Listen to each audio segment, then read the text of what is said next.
It's time to call our shots on today's episode. We begin, like usual, by flaming head coaches. We then recap the college football national championship. Alabama's a juggernaut. We all know that. We then discuss the NFL playoffs, talk about the biggest storylines, and then we bring back our hockey segment, Puck Me, which you'll be seeing a lot more of. If you like our show, follow us on Twitter at CallerShots. Let us know if you agree with our AGA list. And if you would like to support our show, the link is patreon.com/callingmyshots. Roll the intro.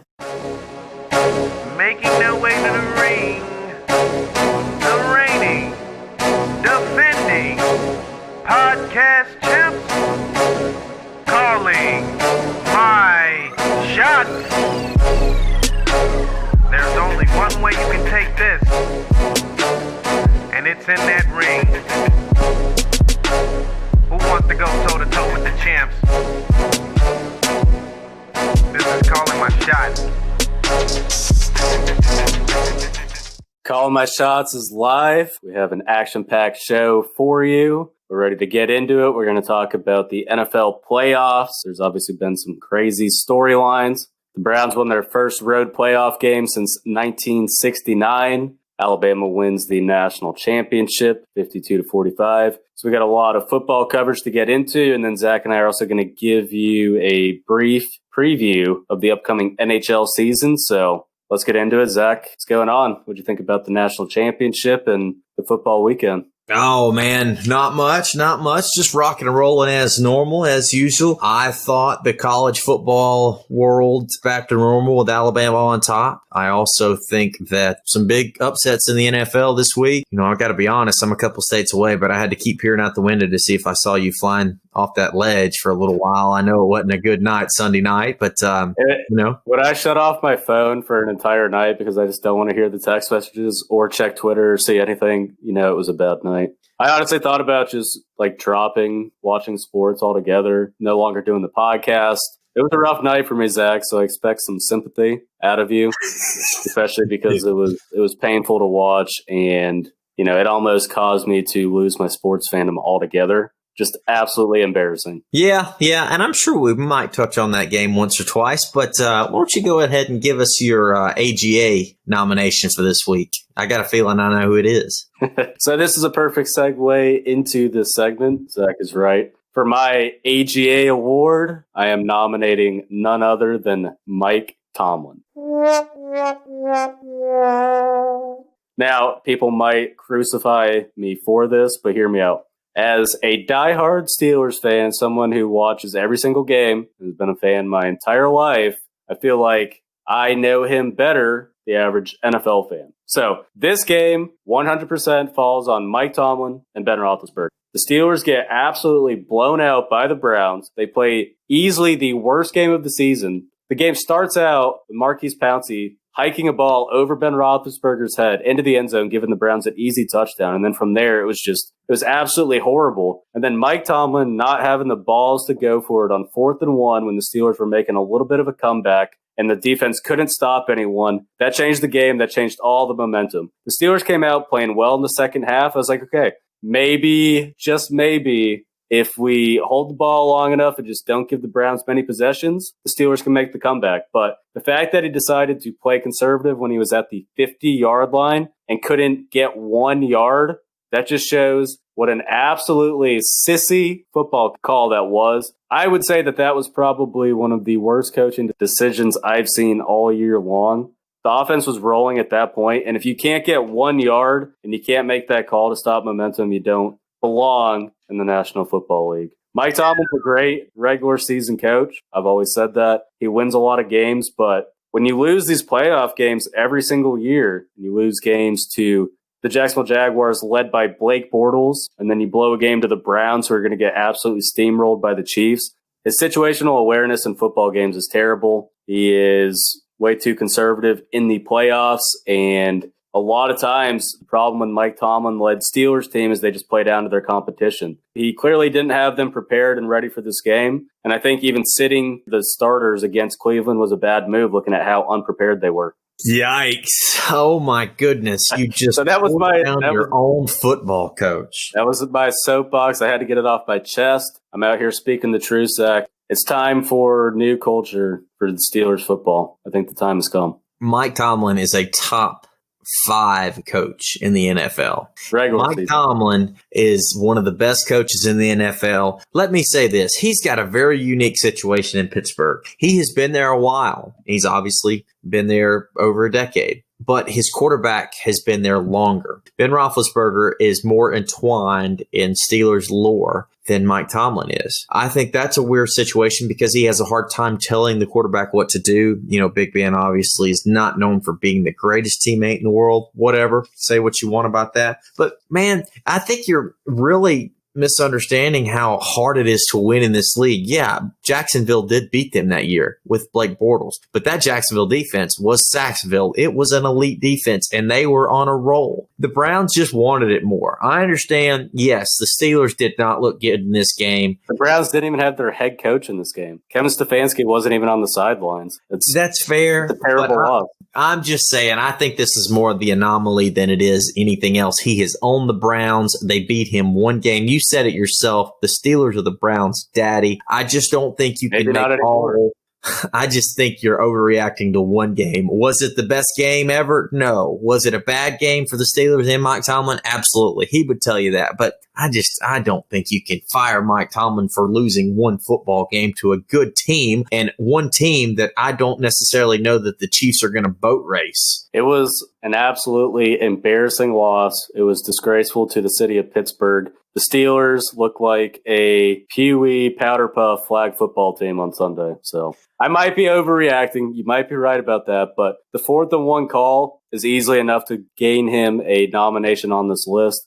He blew all the momentum that they had. And it was a very conservative play call. Dalton, you are the perfect Pittsburgh Steelers fan because this shows how spoiled you are that you lose one game. Granted, it was a bad loss, but the world is ending because we lost one game. You still had a more success. I haven't been to a Super Bowl since 2011. But they have been in contention every year. You know who else hadn't been to a Super Bowl since 2011? The Saints. And they are in the same boat. They're there every year. It's hard to get over that hump. There's only one winner for a reason. It's hard, man. I'm with you, but just because you don't make it doesn't mean you're a terrible coach. Maybe it is time for Mike Tomlin to move on, but he will have a job the second he walks out of Pittsburgh. So I think you're misunderstanding me a little bit. I don't think Mike Tomlin's a bad coach. I've always had his back. He wins a lot of football games. He wins the AFC North pretty frequently in what's a competitive division, and he goes to a lot of playoff games. Where I am having the biggest issue with him is the Steelers'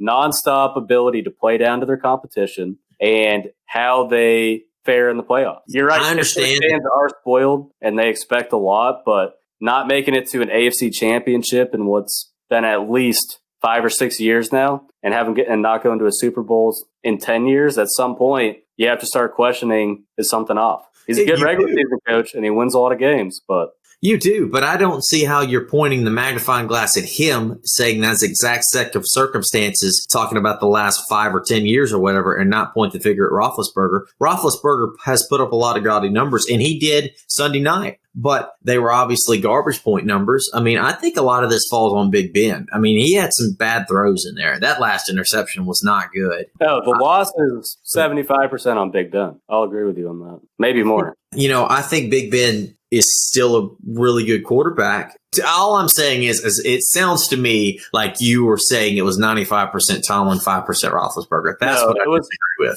It was more Roethlisberger than it was Tomlin. But I think Tomlin did enough in this game to be nominated to the AGA award. Okay. With the lack of 4th and 1 call, with the lack of preparation and football situational awareness. That's fair. That's fair. Well, for my AGA this week, I'm going Arthur Smith, which is the offensive coordinator for the Tennessee Titans. Dalton, did you watch the Titans-Ravens game? I did. It was a great game. It was.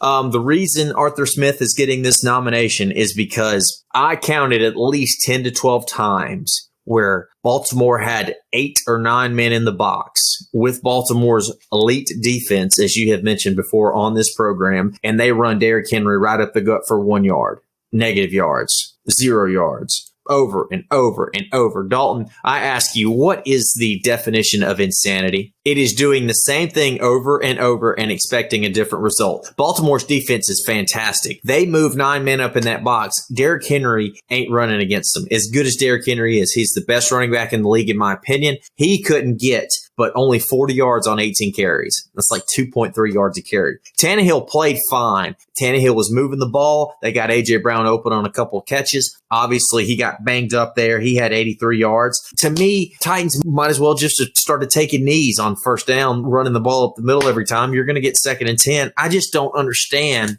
They had every chance to win this ball game. Their defense played fantastic. It has been light at times this year, but they held Baltimore to 20 points. The Titans offense just let them down. And Tannehill, he only threw for 165 yards, but he only threw it 26 times. He was 18 for 26. I mean, the guy played fine. They just didn't let him air it out. I was very surprised that they never changed, whether it be play action, whatever. Dalton, when you've got 8 or 9 men in the box, that means they are saying, we don't respect you as a passer. You have got to stretch the field to back those safeties and linebackers up, and then that opens the way for the running game. It's the exact same vice versa. If they've got safeties back, you run the ball. I just don't understand why they didn't change, and they're sitting at home because of it. The offense let them down. I agree with you. I think that Arthur Smith has had so much success just pounding the ball with Derick Henry up the middle that precluded his judgment a little bit. Maybe he just thought eventually I'm going to wear them down. But you're right. If it's not working, you got to switch it up. And the craziest part is Arthur Smith last year was a head coaching candidate on a lot of people's boards. So he went from being an offensive genius to having a complete meltdown in the playoffs, which could hurt his future chances of getting a head coaching job.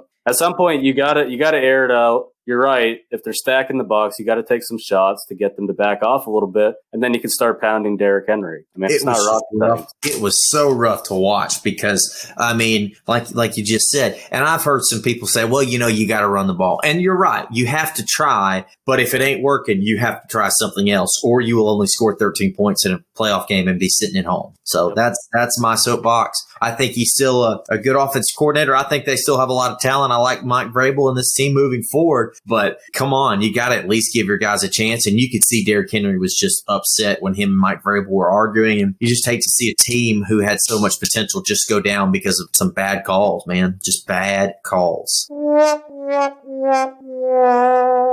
The reason why the Titans went on the run that they did last year was play action. That would have been the perfect way to mix up Baltimore, but why did they divert away from the best part of their offense? Tannehill is at his best when he's running play action. That's right.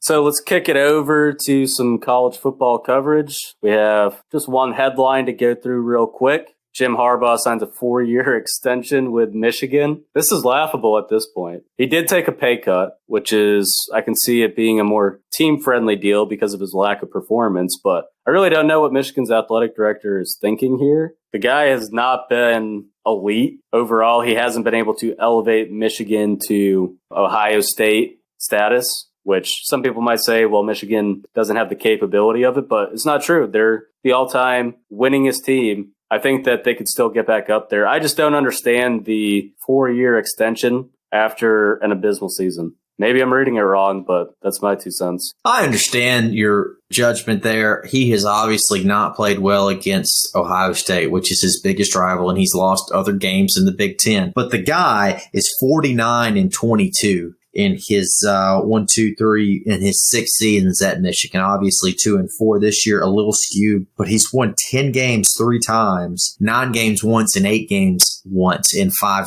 full seasons. Is it the level of success that they should have? No, probably not. But I mean, he's winning a lot of games. He's having top 15 recruiting classes every year. So they're going to be fine. They're still going to win 8 or 9 games next year. I agree. I think that Michigan fans kind of feel like that they should be where Alabama or Ohio State is. And I understand that historically, like you said, they are the all-time winningest program in history. They have the most wins. But at the moment, man, they just are not getting the athletes to be able to play with these guys. Harbaugh's still going to win them 9 games next year, but no national championship. It's kind of have a lot of notable alumni too, though. That's the thing. It's not like they don't have money or pull or sway in their conference. But who else are they going to get? For a head coach? Yeah, I mean, is Tom Brady going to come back and be after he retires? Is he going to be a coach? No.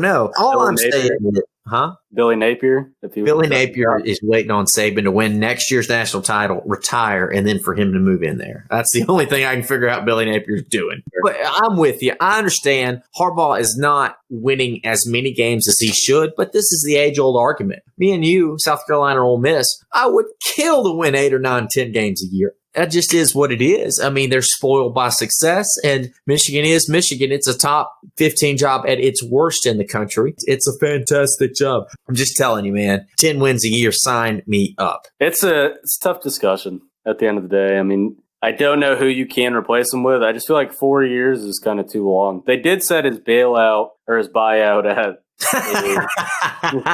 maybe that's the way we should start terming it. But they set the buyout at a pretty reasonable price. I think it's either $1 million or $500,000, something like that. So they did kind of leave some room in there to pivot away from him if necessary. But yeah, I really thought he was going to lose his job, honestly. The 4 years does kind of perplex me, but still, I mean, it's COVID year. I don't know that anybody should really have been fired this year, but that's just me. Speaking of Ohio State, how are they feeling this morning after that drumming by Alabama last night? You know, I thought that when we did the show last week, I really thought Ohio State could make it interesting. Thought they could keep it close. I knew it was going to be high scoring, but I did not expect Alabama's defense to play as well as they did. That was the biggest surprise to me overall. And the fact that Olave wasn't able to get going was a surprise for Ohio State, but also losing Trey Sermon, and they didn't have 2 of their starting defensive linemen. If you're not full strength against Alabama, you don't have a shot. I understand. Without 2 starters on defensive line, that hurts them because that, affects their ability to rush the passer. And Mac Jones isn't really a scrambling type of quarterback. He doesn't have a lot of mobility. So if they could have got after him a little bit, the game script could have been different. Not saying they would have won, but the losses of the defensive linemen and Trey Sermon right away definitely impacted their game. I think you could have called JT Barrett, Ted Ginn, Maurice Clarett, Archie Griffin. You could have called whoever you wanted to. Ohio State wasn't winning that football game. I understand that they had some COVID and some injuries, but Ohio State is the second best team in college football. But they are not the number 1 team in college football. Alabama is just head over heels better. We talked about this about a month, maybe 2 months ago, and I still believe it, and I'm going to go ahead and say it. I think this offense is better than LSU's was last year. They've got more weapons. Najee Harris is better than Clyde Edwards-Helaire. The wide receiver core is better. Mac Jones, Joe Burrow had 2 great games in the NFL this year, but until he hurt his knee, we'll see. I don't see why Mac Jones can't be better than Joe Burrow. Man, Alabama historically has not been able to produce NFL quarterbacks. That's starting to change a little bit now with Tua. I'm not sold on Mac Jones just because of his mobility. And LSU, you're saying LSU has got a tradition of putting NFL quarterbacks in the NFL? You're right. Marcus Russell, Matt Flynn. Yeah, but Mac Jones also has 0 mobility, so teams in the NFL are going to be able to hone in on that. Mac Jones has got a little mobility. He can't slide worth anything, but he actually was outrunning some of those. He's a pocket passer, and that's kind of dying in the NFL, though. If you're one-dimensional, if your quarterback's one-dimensional, it's going to hurt him. He's a very accurate passer, but unless he can move as well as Justin Herbert can. Maybe. A pocket passer is not a dying breed, sir. Russell Wilson and these guys that can move. But Russell Wilson's also mobile. He is, but he can throw first. That's why I don't think Lamar Jackson, unless he really improves upon his passing, is going to have that long of an NFL career because you cannot. Cam Newton 5 years ago was the baddest, biggest running quarterback, and now he can't run. If Superman has lost his wheels, man, nobody can run in the NFL as a running quarterback for more than 6 or 7 years. You just can't. Your body can't take it. That's I'm just not sold on Mac Jones' mobility. It's pretty easy when you play on the absolute best team in college football to put up numbers like that. So sure, I'll just be interested to see when he goes to a team like Jacksonville or the Jets or one of these. No, he's not. Whether or not going to the Patriots, and we're all going to be in for hell for the next 15 years. Yeah, but Bill Belichick doesn't use first-round draft picks. He always trades them. Keep that in mind. Hopefully he goes to Pittsburgh. That'd be nice. I'd like to see that. Oh, wait. Oh, so you want him in Pittsburgh, but you're not sold on him, huh? I'm just telling you. I would rather have Sam Howell. Well, Sam Howell's going back to North Carolina. I read that today. Didn't see that. Okay. Well, that affects things. He's probably the second best quarterback returning. That's fair. But back to the game a little bit more. I think that Ohio State, had they had their 2 defensive linemen, and Trey Sermon could have made it closer. Not saying they would have won, but Trey Sermon was the difference maker in that offense. To me, Master Teague, this guy looks slow and can't even barely gain 5 yards. So once they lost Sermon, their entire game plan just diminished. Well, sure, but I mean, Alabama scored 52 and had the ball with 8 minutes to go. They could have put up 70 if they wanted to. They just didn't want to. That's fair. I don't think, though, that this Alabama offense is better than LSU's offense last year. I disagree. I mean, Devontae Smith is great, and Najee Harris is also great. But to me, Burrow has the edge at quarterback over Mac Jones. Justin Jefferson was comparable, not as good, comparable to Devontae Smith. Nope. And LSU had a better tight end. Jalen Waddle, which was a first-round pick, got hurt this year and did not play until last night.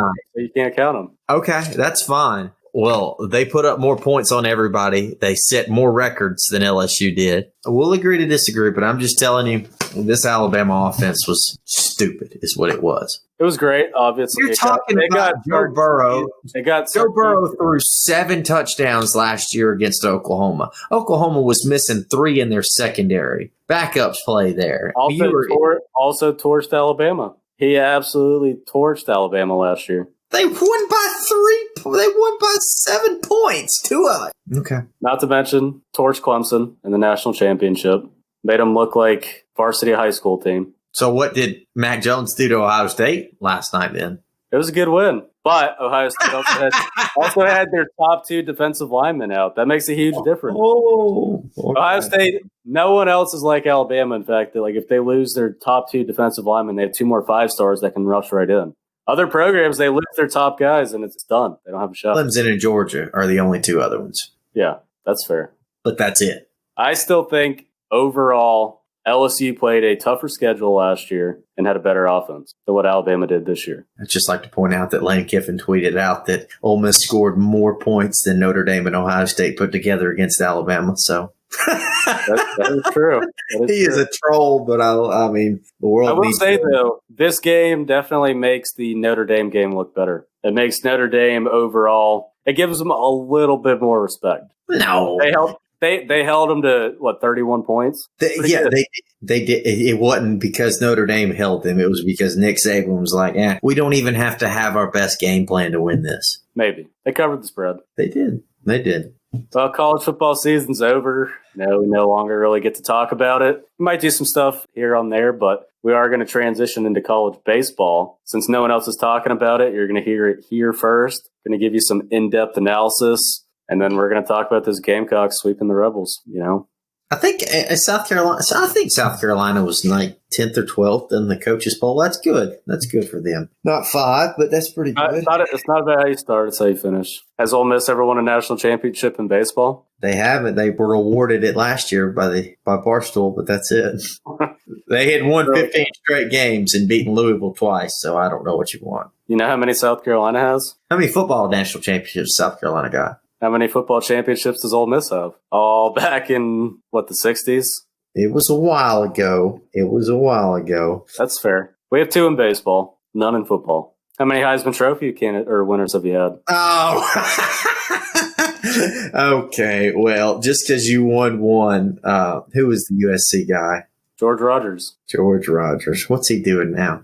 Probably sitting in Charleston on a beach somewhere. George Rogers. Sorry, I had to Google him. Let's see. No, he was a fine player at whatever position. The only problem is he got hurt when he went to the NFL, or otherwise he would have been an elite running back. George Rogers was a fine player for South Carolina at some point in history. Marcus Lattimore should have won a Heisman too. If he would have stayed healthy. I got nothing against Marcus Lattimore. I was a big fan of his. He was one of the best running backs I've ever seen. Yeah. That's another guy, if he would have stayed healthy, he would have been an absolute weapon in the NFL. Gosh, I remember watching him tear his ACL against Mississippi State that year, and it was awful. And you knew it right when it happened.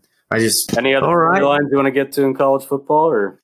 Yeah, so ESPN put out its way too early top 25 today and had Ole Miss at 18 for the start of 2021, so I thought that was interesting. They deserve it. So they have to play a couple of SEC West games and lose it. First 4 games next year are against Louisville and Liberty, which Liberty will be ranked, and it will also be the return of Hugh Freeze. Also interesting next year is Lane Kiffin and Ole Miss will go to Knoxville, which Lane Kiffin did the old one and done 2010. So we'll see. Yeah, hopefully the college football season will return back to normal too, and we'll get some normalcy back. Here's hoping. I guess my last thing is there anything that anyone can do to break up this absolute unit Saban has down in Alabama? We saw LSU disrupt them with Burrow, which is why I still think that their offense is better because of what they did with the program that they had, but we can agree to disagree on it. You do realize that Tua broke his hip last year, right?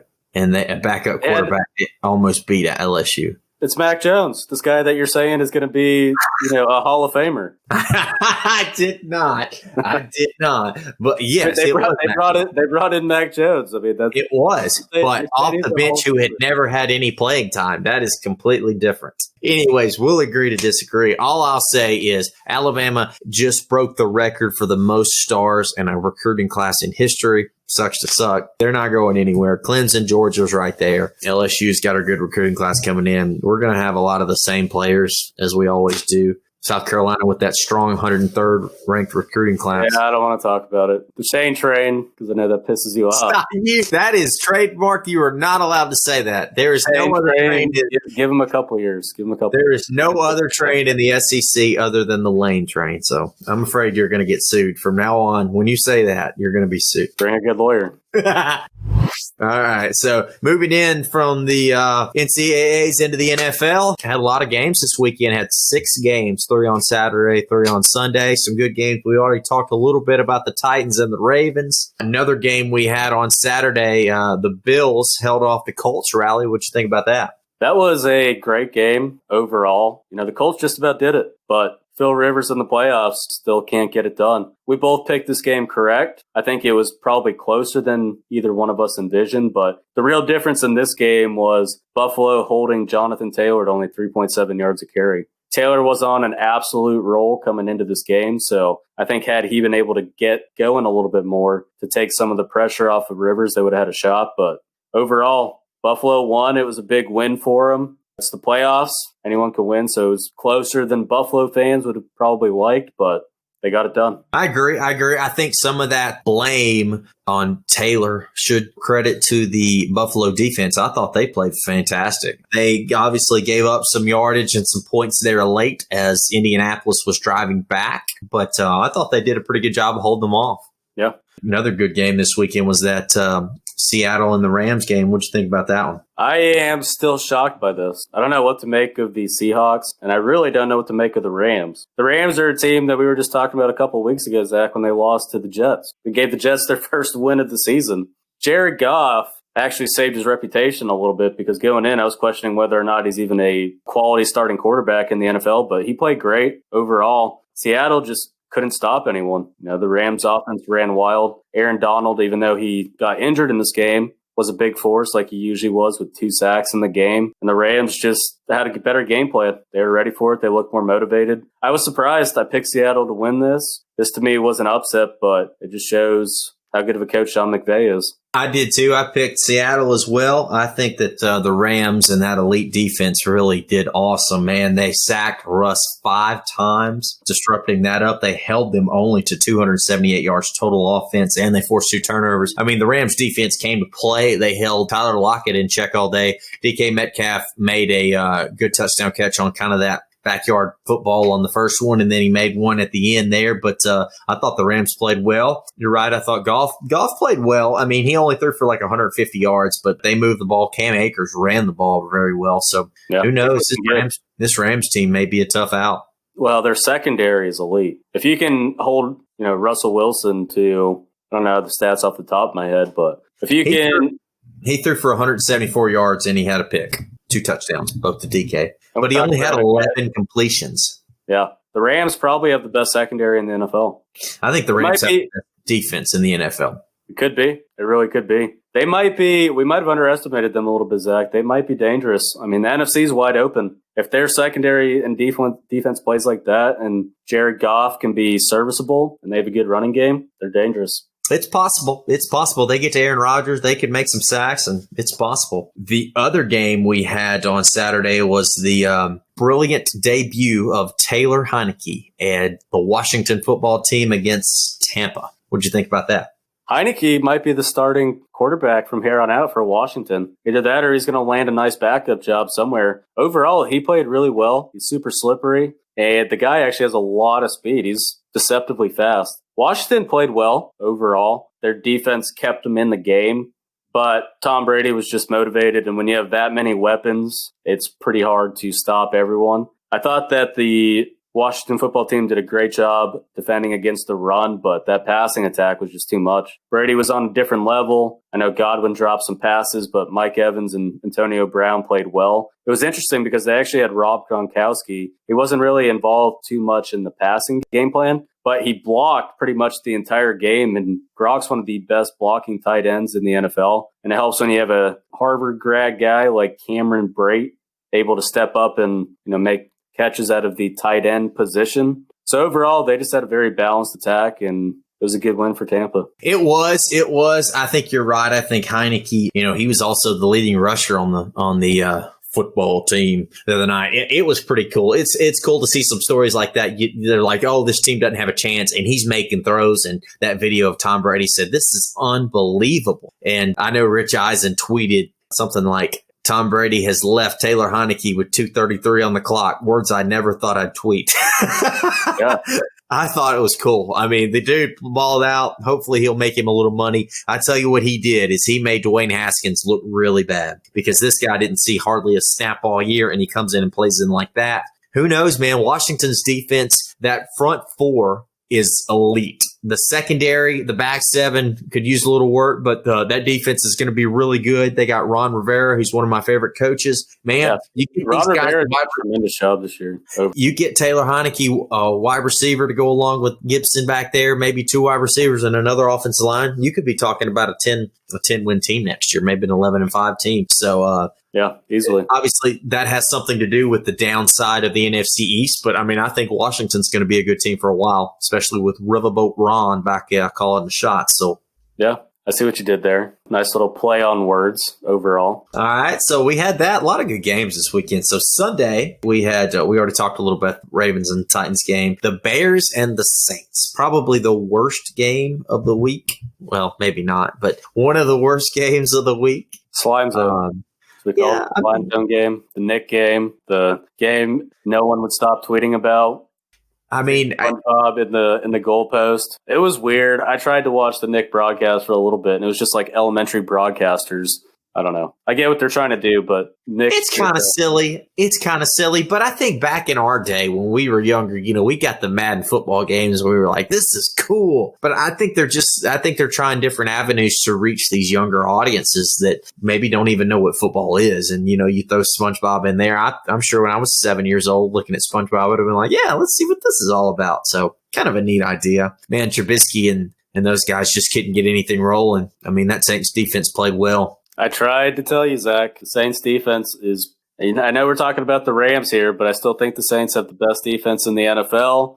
They're dangerous on offense. I know they didn't put up a lot of points, but that's against Chicago, who also has an elite defense. It was a big win for them, As I predicted, they're just going to keep rolling all the way to the Super Bowl. I would like to point out that this game could have been dramatically different. Chicago dropped a wide open pass in the end zone that would have given them, or actually would have tied it up 7-7 early in the game. But also, they were intimidated. Yeah, but the other thing I'd like to point out was there was one of the worst flags I've ever seen. It was 7-3, I believe. The Bears have the ball on the Saints 12 or 13 or somewhere there. And it's going to be 3rd and 5. Cole Kmet, the rookie tight end for Chicago, catches the ball on the sidelines, gets tackled by Malcolm Jenkins. They get up, they're walking back, kind of trash talking. Kmet takes the ball and throws it to the referee on the other side of Jenkins. It hits the referee in the chest, and they throw a personal foul on Kmet. If you have not seen this, go back and look it up. It is awful. And then they tried to say that he deliberately threw the ball at Malcolm Jenkins. So what that did was that moved the Bears back. Instead of 3rd and 5, it was now 3rd and 20. End up kicking a field goal. That's when they kicked the field goal. But it was one of the worst calls I've ever seen. Please go back and look at that. Soft refs overall. But I think, Zach, this is a makeup call for all the times the Saints have gotten hosed in the playoffs, so I don't feel bad. Karma has to go the Saints' way at some point. They've literally been hosed out of probably 2 Super Bowls already by bad pass interference calls. And I'm not even a Saints fan. Just trying to tell it like it is. Was there another game on Sunday that we missed? Maybe Sunday night about 7 o'clock with the... I thought we weren't talking about that one. I feel like I already got enough off my shoulders, but if we really want to get into it, we can talk about it. The Browns, I tip my cap to them. This is hurting me to say it. I'm really trying my best here. They wanted the game more. They played better, but they're going to get steamrolled in the next round. The Steelers beat themselves. The Steelers beat themselves in this game. If you throw 5 interceptions and have 5 turnovers, fat chance you're going to win a game. Ben Roethlisberger also cost the Steelers this football game. Not having Dupree was pretty big. The defense played bad, too, overall. Nick Chubb had a great game. Baker Mayfield, to me, looked pretty bad all game. He really don't get the hype. He did enough to win, but if he plays like that, the Browns don't have a shot to make a deep run. But it was a good win for them overall. This game falls on Big Ben and his performance, obviously, and the ineptitude of the Steelers' running game. Overall, I'll say it now, it is time for the Steelers to make a quarterback change. I appreciate everything Big Ben has done for the Steelers franchise, but until we put him on the bench and give a young guy a chance or draft a quarterback, the Steelers are always going to flake out and are not capable of a deep run, especially with the football situational awareness that Mike Tomlin has and his lack of balls to go for it on 4th and 1. Without an elite quarterback, we're done. But congrats, Browns. You were the better team. You won the game. It was a good win for your franchise.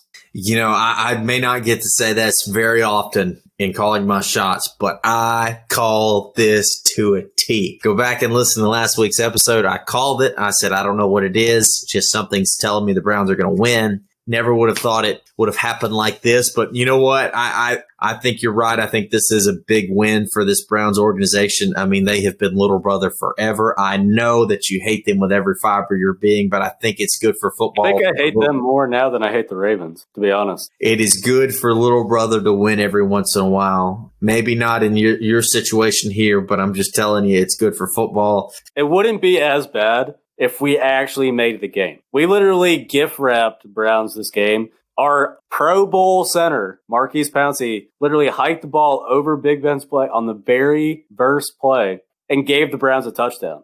How are you supposed to come back from that when your all-pro center does that? He might even retire now. Like, it was so sad to watch him on the sideline because he's been a tremendous center for a long time, but now he's talking about retiring. And if that's how he goes out, I'm going to be pissed. There are 59 minutes and 45 seconds left in that football game after that play. You're going to have to show me a little bit more. If that's all it takes, one bad play for you to get down, yes, it was true. It was awful. But if that's all it takes for to break your spirit, they were never going to win the Super Bowl in the first place. Yeah, and that falls back on Mike Tomlin.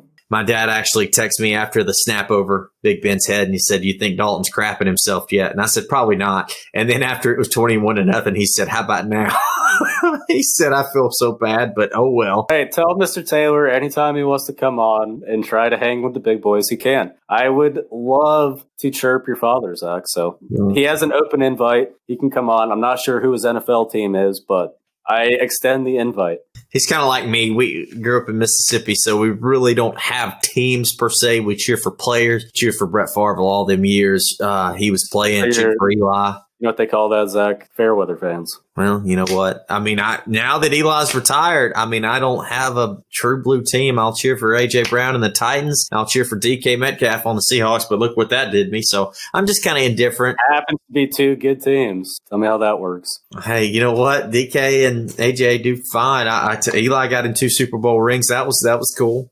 I kind of invested and then got out. I've sold all my shares of the NFL, so I'm just kind of a bystander now. So if that's what you want to call it, Zach. If that's what you want to call it. So let's talk about this Ravens-Titans game. I know you're kind of beating around the bush on this because I tried to tell you that the Ravens were going to win this game. You didn't believe me. I took the Ravens to go all the way to the Super Bowl. And so far, from what I've seen, it looks very doable.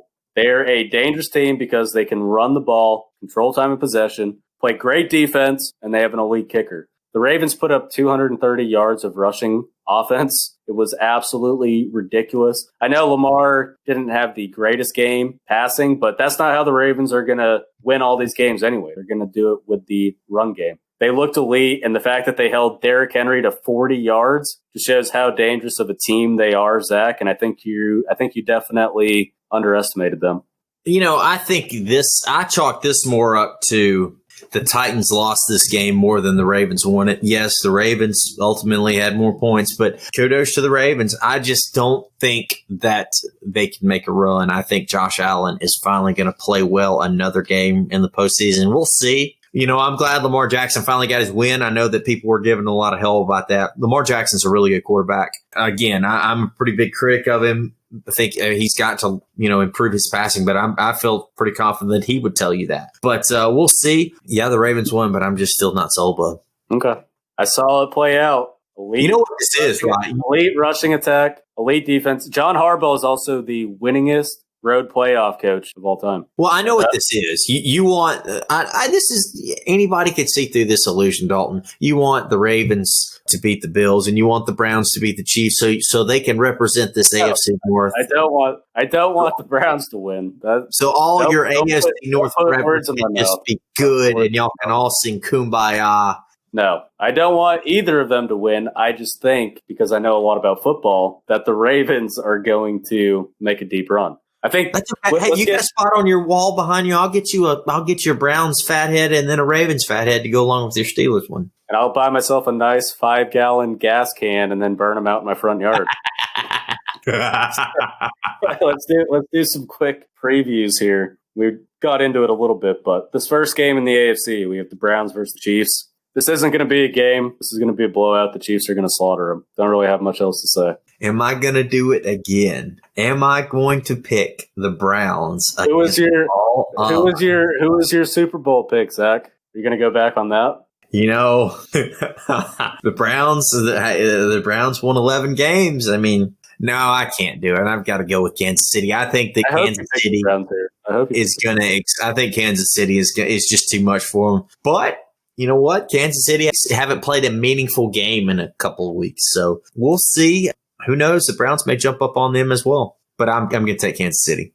Yeah, I don't think the Browns have a shot in this. So. It was a good run. It was a fantastic run. They won a playoff your rival. Yeah. We don't have to keep talking about it. They pummeled their rival. They beat their rival worse than they've beaten them. You just talked about how the Titans beat themselves more than the Ravens won that game. It was the exact same thing with the Steelers. When you throw 4 interceptions and literally gift the Browns a touchdown, it had nothing to do with the Browns having a superior game plan. They played okay. They did enough to win, but take away the 4 turnovers, it's a completely different game. See, I disagree. I think the Titans was play calling. I think that some of the interceptions were because the Browns were in the right coverage or fooled Big Ben. I think it's play calling. The Steelers have a terrible offensive coordinator. Maybe so, but Big Ben didn't have to throw them passes. And I'm telling you, I think that the Browns schemed it up enough to confuse Big Ben. I think play calling is what doomed the Titans. I think ineptitude and lack of balls by the head coach is what doomed the Steelers.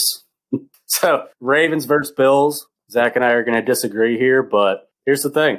The Bills already don't have a rushing attack, and they're going to try to attempt to run the ball on the Ravens. The Ravens are going to be able to go into QB spy, take away Josh Allen on the ground, force him to throw the ball, get some pass rush on him. He's going to make a couple turnovers, and that's going to be the difference in the game. Ravens are going to control the time of possession. They're going to put up 200 yards rushing the ball. It's going to be a close one, but the Ravens are going to scrape it out here with a last-second 52-yard field goal by Justin Tucker. Yeah, I could see it. I'm going to go the other way. I think the Bills' defense is better than the Titans' defense. So I think that Tennessee gave Lamar Jackson fits last week, but we'll see. And nobody has shown me that they can stop Josh Allen, especially in the last month and a half. We'll see. Would you have said the same thing about Derick Henry? It's a little, though, isn't it? Is it different? I would say it's different because scheme and play calling can shut down a running back. Bills are a very well-coached team. They do have that going for them. Yeah. I just think that the Bills' defense has struggled through the air, which doesn't really hurt them that much against Lamar Jackson, but we'll see. The Bills don't run for a lot anyways. Baltimore doesn't give it up, so who knows? I'm going to take Buffalo. I think Josh Allen's going to keep showing us why he's improved so much and why he's the most talented quarterback in the league. This is my favorite matchup out of the entire playoff slate. This is the game I'm most looking forward to watching. It's going to be a good one, but there's that one in the NFC is going to be a little bit better for me. So are you talking about the Rams versus the Packers or the Buccaneers versus the Packers? I am talking about the battle round 3 of the NFC South. That makes me nervous for my Saints pick because it's hard to beat a team 3 times. But the Saints have absolutely steamrolled the Bucs this year. Every single time they played, they figured out a way to eliminate their passing attack. They figured out ways to frustrate Tom Brady. It's really all about getting pressure on him. That's how the Giants beat him in the Super Bowl. That's how the Eagles beat him in the Super Bowl. That's how you beat Tom Brady. You get pressure on him. I think the Saints figure it out. They have a good secondary that can contain some of their weapons. It's going to be a close one, though. I think the Bucs have a better game than they have in the past against the Saints, but I'll take them to win. You take the Saints? Yeah. I'm going Tampa. I think Tampa's rolling. I think Tampa has figured it out. Their defense is playing better. I think that that front 7 is going to get some pressure on Drew Brees. I could obviously see the Saints win, but I'm just going to go out on a limb and say Tampa's going to win. I think they're going to avenge the other 2 losses, especially that beat down that they put on them the last game when they were up 35-0. So give me Tampa, give me Antonio Brown, your boy, and roll to the NFC Championship. All right, so Rams-Packers. This is going to be a good matchup, but I'm still not sold on the Rams, Zach. I know they had a tremendous performance against Seattle, and you could argue that Russell Wilson and Aaron Rodgers are playing comparably. You might give the edge to Aaron Rodgers overall, but I don't know that the Rams can repeat that same performance, and they're going to have to be able to put up more points. I'll take the Packers here, but everything about this game is saying it's going to be close. I just don't think the Rams can do it twice. Yeah, I'm with you. This could be a really good game. I'm sure it's going to be cold up there in Lambeau. The Rams play fantastic defense. So they probably have the best defense in the league right now, especially with the remaining teams. I'm sure you could argue Baltimore, but I mean, given what Los Angeles did to Seattle last week, I'm going to go with Los Angeles. But I'm going to take Aaron Rodgers. I think he's still out for blood. I think that Aaron Jones is going to get rolling. I think Devontae Adams is going to have a big game against Jalen Ramsey out there. Give me the Packers at home. Plus, those Sunshine Boys out in California are going to have a hard time playing up in that cold weather in Lambeau. Yeah, and this is going to be a bad look for Matt LaFleur if he loses 2 times in a row in their first game in the playoffs. So he needs to win this game, or else it's going to be a colossal disappointment. You could argue that. You know what time it is, don't you? Starting tomorrow. That's hockey. It's Penguins Stanley Cup time. That's what I'm feeling. I'm looking at my nice 2016 Stanley Cup Penguins banner sitting in my house right now. Man, it would be a lot better if I could put another one right below it. So they're kind of doing it a little differently this year. No preseason. Starting tomorrow, the regular season kicks up. They're going to take the top 4 teams in each divisions. For you guys that don't know, they've kind of done some new division alignments this year. Instead of, the East, the Central, the Metro, the Pacific, we've got the North, East, Central, and West. A little different. Threw all the Canadian teams in the North division, which makes sense. Sucks me. The Penguins, and we can even say the Rangers, got absolutely screwed here with this division realignment. You could make that argument. It is basically just the Metro division and throw in Boston and Buffalo. Buffalo's not going to do anything. They've got all the talent in the world, but everybody knows it's a black hole, so you can count them out. It's basically just Boston. I mean, come on. Yeah, but Boston's one of the premier teams in the East, as much as I hate them. For sure. But we'll see. It's going to be really interesting with these new divisions. We'll see more Canadian playoff teams than we probably have in a while. We'll see 4. They want that first cup since 1993. But we'll see. I think we could get into talking about some of them because I see one here that I would feel somewhat confident saying they have a shot at winning the cup. Toronto? Yeah. So we're going to have 4 playoff teams out of each division. So why don't you give me your playoff predictions? So if I'm just shooting just by looking here, the 4 teams from each division that I think are going to make it. Okay. This is going to be tough. Now, this is just going to be total shots in the dark overall, but I'm going to go Montreal out of the North Division, the Great White North, I'm going to go with Montreal, Toronto, Edmonton, and Calgary. So, Zach, I'm interested to hear what you think about the North Division. I know I gave my 4 teams. Who would you be leaning towards taking? Yeah, Dalton. So this is going to be a really good division. I've got the Maple Leafs. I've got Edmonton. I've got Calgary. And I've got the young slinging Vancouver Canucks. I think the Canucks are kind of surprised a lot of people this year. JT Miller had a hell of a year last year with Elias Peterson and those guys. And the oldest Hughes brother there playing defense, Quentin. So we'll see. Toronto. Are you not worried about them losing Markstrom? I am, but I think that youth is going to still propel them. Maybe they can come up with a good defense there to help out that kind of shaky goaltending situation. But I think there's too much youth, too much speed for them to be denied. Yeah, Demko was okay last year. I'm not sold on Demko yet, but he had some decent games. I tell you, the team I feel least confident about in this division is actually Edmonton. I think that they got Tyson Barrie, obviously. They've got McDavid and they've got Leon Draisaitl. But other than that, they really don't have a ton. I don't know. Their defense is still weak, and they still can't figure out goaltending. Oscar Klefbom back there, but I Edmonton's probably going to make it, but I don't think by much. Calgary's got a good team. We'll see. Good goaltending back there. Got Johnny Gaudreau still playing well. And then I think the Maple Leafs are still Stanley Cup contenders with Tavares, Marner, all these guys. The Senators are going to be a lot better this year with Matt Murray in goal now. They still have to rebuild a little bit, but I think the Senators can be respectable, at least in this division. Yeah, I don't quite think they're there yet, but I believe that they will have taken some right steps to get there. So, sure. What do you think about Montreal? They're I went back and forth between them and Winnipeg for who I was going to take to make it, but Montreal definitely surprised people last year. Obviously, they eliminated the Penguins, which was painful to watch, but when you have Carey Price, you can still win a lot of games. You can. I just don't think that they have some decent depth players. I just don't think that they have the star power. I think that you've got to have somebody that can put the puck in the net. Shea Weber's obviously back there, but Brendan Gallagher and these guys, Philip Deneau, somebody's going to have to be the man and score a bunch of damn goals. And we'll see. I know they got Tyler Toffoli in there. Jonathan Drouin's got to step up. I just don't think that they're going to be able to score enough to help Carey Price out. Yeah, Jonathan Drouin had a pretty down year last year. Canadians fans had high expectations for him, and I don't think he really played that well or justified the contract that he got. Yeah, for sure. See if he can have a bounce back year. That's right. So let's move into the toughest division. Zach, this is going to be a bloodbath, no matter how you look at it. I know that Buffalo can't make the playoffs to save their life, but they really do have a lot of talent.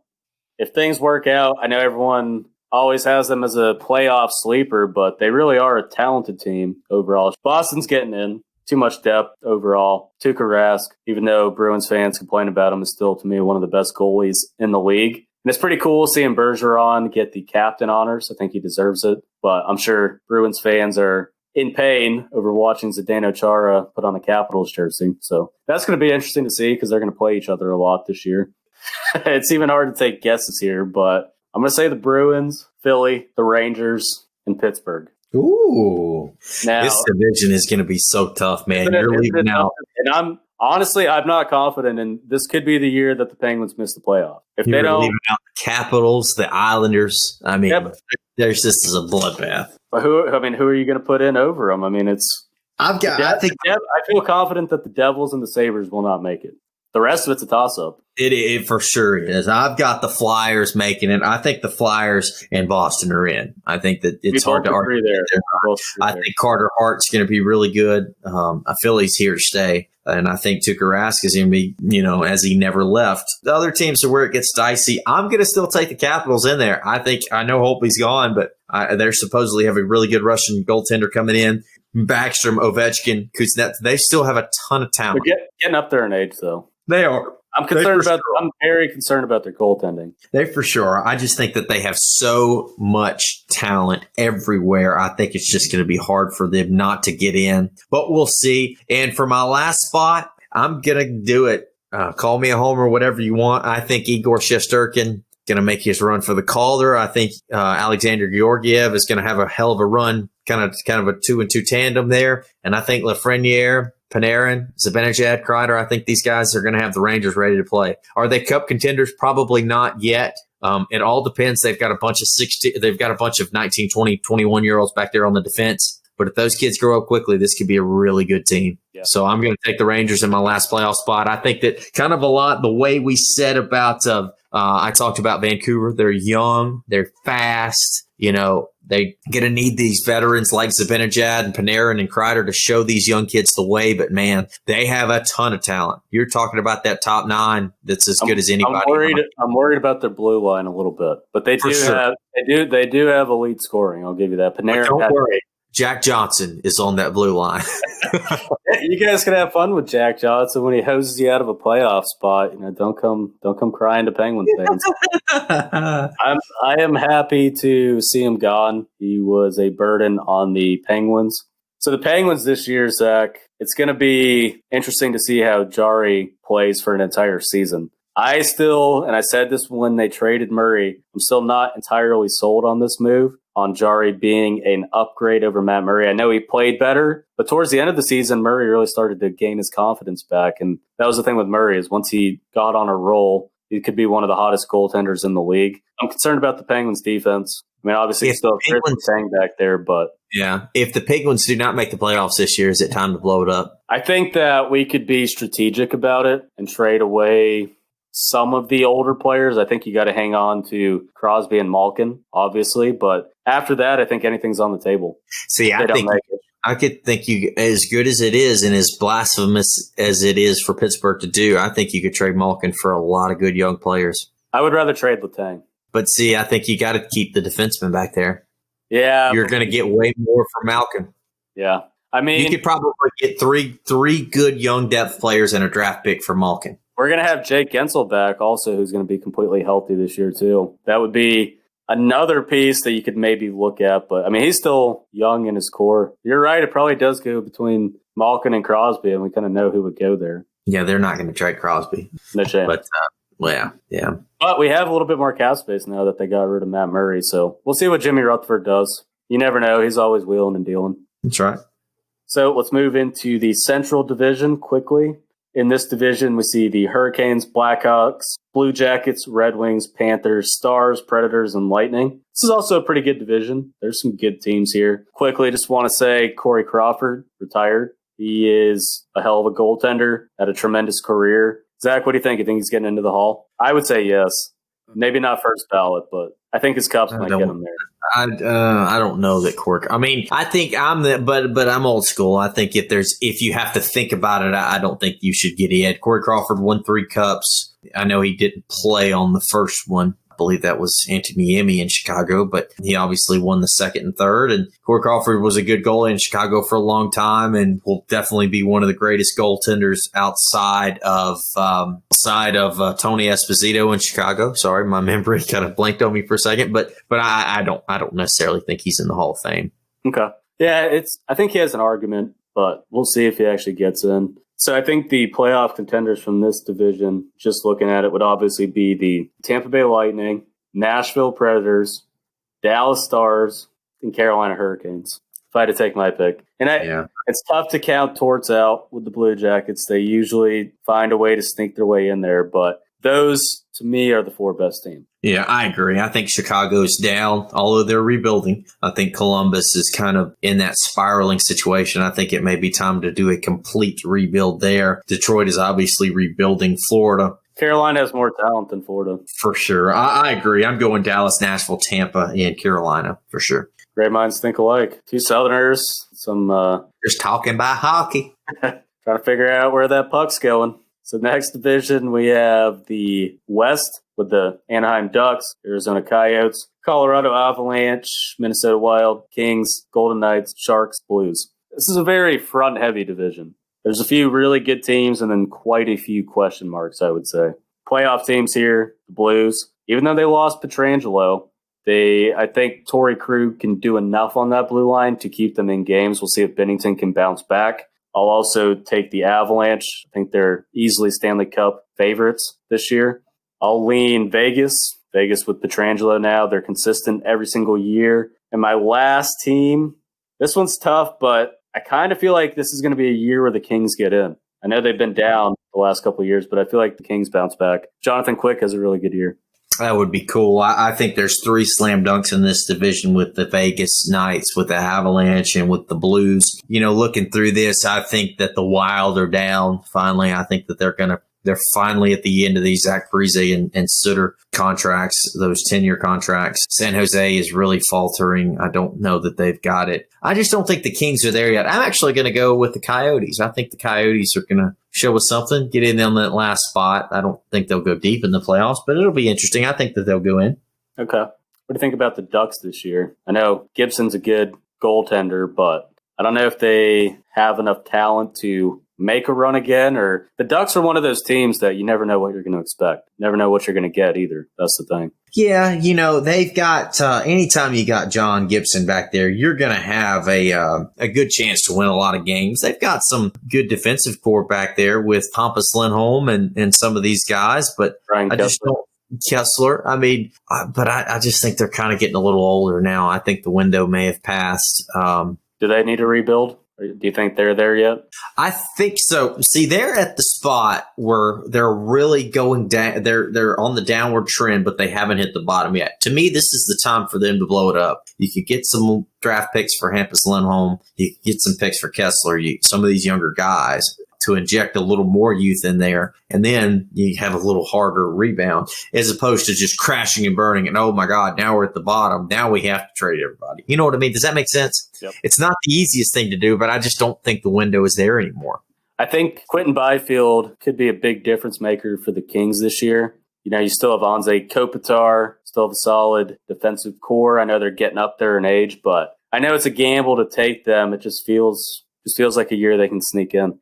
Yeah, they're good. They're going to be good. They are rebuilding this thing from the ground up, and Drew Doughty and Anze Kopitar are still all world players. Like I said, I'd hope Jonathan Quick can regain what he was. My goodness, in his 4-year prime, man, he was the best goalie I've ever seen. Yep, I mean, that's American goaltender. I mean, he was the best goalie I've ever seen. And Ryan Miller's good too, but I still think Jonathan Quick's better. I think Jonathan Quick in 2014 had like a .949 save percentage or something in the playoffs. It was stupid. I mean, the guy. Is he a guy, top of your head, Jonathan Quick, Hall of Fame?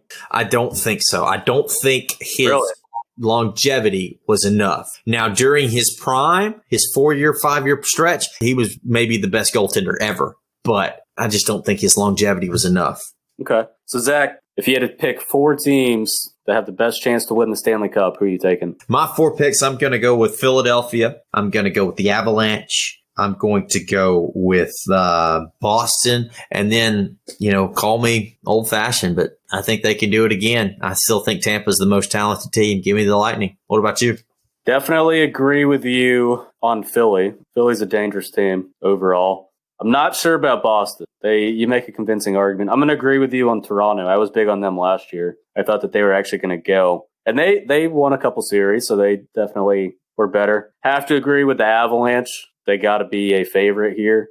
My next team would be – now this is tough, but I think I would lean Boston. Yeah. Just because of their experience and There's a lot of good teams this year, though. I mean, it's always hard to predict who's going to win the Stanley Cup. Jordan Bennington could regain his former self, and the Blues could be a tough out. I think that I don't know. I think losing Pietrangelo is real tough for him. It has happened, but Matt Murray did it twice, so it could happen. It's fair. I think Vegas could be really good again. I think Vegas will be really good again. They may be the number one seed in the West. So, do you think they're going to get rid of Fleury though now with the Seattle Kraken coming to town? I've been seeing talks about that. Newsflash to nobody. What if Fleury goes to the Kraken just like he went to Vegas, and then the Kraken make it to the Stanley Cup final, and Fleury does it again?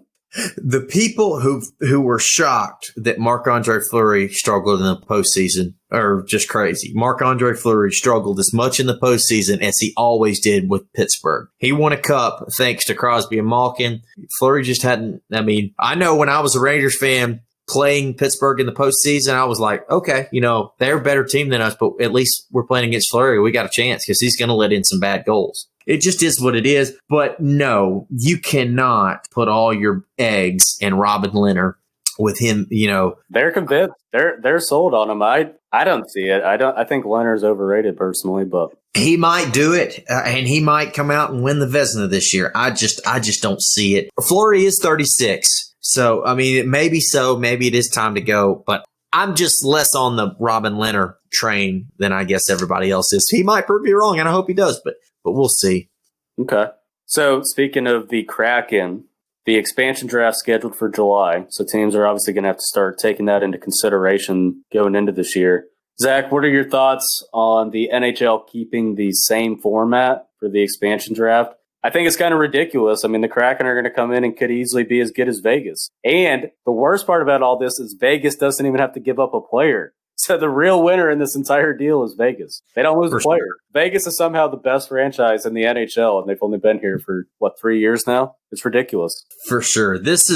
I don't like it. I think it was because, like, you look in the NFL when the Texans came in the early 2000s, they were really bad. They didn't give them enough. They got the overall draft pick, number 1, and they drafted David Carr, which is Derek's older brother. But it is what it is. I don't like it, but they went too far the other way with Vegas. Vegas is too strong. I mean, Vegas went in and went to the Stanley Cup Finals in their inaugural season. I mean, it's just crazy. I don't know what the perfect way to do it is, but I know it's going to be weird. I know that just looking at some of these mock drafts, they're talking about Shattenkirk going for the Ducks, Sam Bennett from the Flames, Vincent Trocheck. Some of these guys, these are quality players, man. I mean, Radko Gudas, let's see. Brendan Lemieux for the Rangers, Chris Turney, Shane Gostisbehere for the Flyers, Zach Austin Reese for the Penguins. This is just this particular. You're talking about a lot of really good players, man. And Tyler Johnson from the Lightning, Braden Holtby from the Canucks. I mean, they could literally, TJ Oshie from the Capitals. This is crazy. They could be really good really fast. I hate the format. I really do. I think if you're an expansion team, you should come in and struggle, just like every other expansion team that we've seen in sports besides Vegas. It's ridiculous. And the fact that Vegas doesn't lose a player is complete bullshit. They're literally a superpower in the NHL. It's ridiculous. I completely agree. And I think it also hurts teams like the Senators and the Red Wings who are really struggling and trying to rebuild from the ground up. And, oh, by the way, you got to give them a player. Yeah. So it's tough. You can only protect so many players. I don't know what the perfect answer is, but I tell you what, they've got to do something. I wasn't really mad about it when Vegas happened. I mean, I was disappointed, but I wasn't really because I was like, well, they're not going to do this for a while. But hell, they bring in another team in 2 years, and they just didn't learn their lesson. I don't know. When they relocate the Penguins to Quebec City in 3 years, are they going to do the same thing there? Pittsburgh is one of the richest franchises now. I know they had their troubles in the past, but if you look at overall team values and attendance, Pittsburgh's top 5 in attendance every single year. So it's a funny joke, but it's not going to happen anytime soon. Should be a good season. And you actually have really good ownership now too. Obviously, with Mario Lemieux kind of taking over. Yeah, the Penguins are the one team that I have that I can root for and actually expect some consistency out of. So if that starts changing, it's going to be pretty rough having to rely on the Steelers and the Pirates every single year. I love it. Penguins are the one team that I can usually bank on having a shot at winning the championship. So, because the Gamecocks aren't going to do it anytime soon either. Yeah. Well, while we're here, you want to predict the Calder and some of these other awards? What you got? Hart Trophy, I'm going to give it to Nathan McKinnon if I had to take a pick. He's been trending upwards every single year, and as long as he stays healthy, I think he is arguably, and I know there's a lot of great players, but at this current time, maybe the best center in hockey. He's good. He's really good. I will counter that argument. I think that I think McDavid's going to win it again. I think he's going to get back on the Hart train. So Calder, I would have to say Lafreniere. I don't really see. I mean, the guy's generational talent. He should be the favorite to win it. You know, he is. I'm actually going to go with another Ranger. I'm going to go with Igor Shesterkin, the Rangers goalie who came up. He was the heir apparent to Lundqvist forever. The guy had a .932 save percentage in 12 games last year. He went 10-2 in his pre-rookie year, I guess you call it. So I think he's going to be a big breakout and a big portion for the Rangers' success. I'm going to go Shesterkin in net for the Rangers. Okay. For my Vezina, if I had to take a pick here right now, I would say Carter Hart. Really? You're going to go Philly, huh? Yep. Carter Hart got really hot towards the end of the season, and he has all the talent in the world. I think he could win a Vezina. Yeah, absolutely. He could, no doubt. I'm gonna go the other way. I'm gonna go Andre Vasilevsky. I think he's gonna play well, but they're gonna win so many games it's gonna make him look really good, and I think he's gonna win the Vezina this year. Okay. Art Ross, I would say that's McDavid's trophy to lose. Yeah, I think so. I agree there. What about the Rocket Richard for the most goals? What you got there? I mean, the easy pick is obviously Alexander Ovechkin. Every single year, the guy's a favorite. Might pass Gretzky. We'll see. But as a pivot, I'll take – now this is going to be a little bit of a gamble, but I'm going to say Tarasenko. Ooh, can he stay healthy? You know, he was hurt. Yeah. Now that they lost Pietrangelo, Tarasenko's going to have to shoot the puck a lot more. So he's a long shot, but that's someone that I would put out there. Yeah, I think Ovechkin is the easy pick, but I'm going to go with Austin Matthews. I think Matthews is going to light the lamp a lot this year, especially with all that talent helping him out in Toronto. So I'm going to take the mustache of Austin Matthews. How about the Norris Trophy? Who do you have? I'm interested to hear. I'm going to go Victor Hedman again. I think he gets all the love, scores a lot of points. He's a decent shutdown defenseman. He's obviously no Ryan McDonough, but he's a good player. I think they're going to give it to Victor Hedman. Okay. I think it could be Cole Makar. That's what I would take at this point, just with how great he was last. I know he's a young guy, but he has been a transformative force for the Avalanche on the D. Yeah. Last one, the Jack Adams Coach of the Year. Coach of the Year. So looking at this, who could make a surprise run?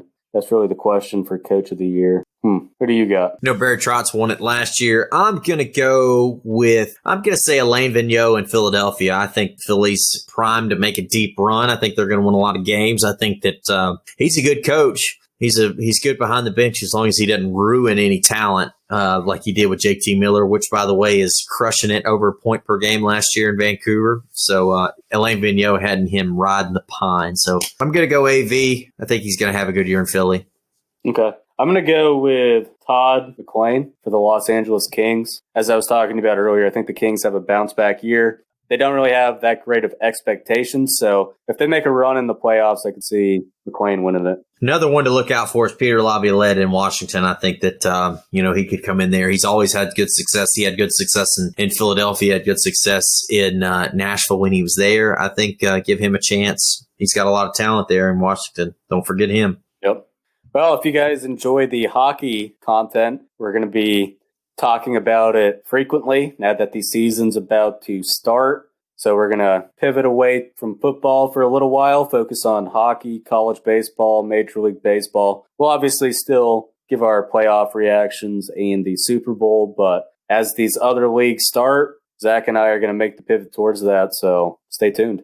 That's right, guys. Leave us a like, leave us a comment, whatever you want to do. Give us some nominations for some AGA participants as well. We'd love to hear your thoughts, and just reach out. Also, if you would like to support our show, you can log on to our page at patreon.com/callingmyshots, and you can see an ugly-ass picture of the Cleveland Browns logo because I told my listeners I would do it. I'm a man of my word. So just for that, just because I upheld my end of the agreement, if you guys want to see our show grow and want to support us, check us out on Patreon. That's right, guys. It's been real. This has been Calling I shot. Shots.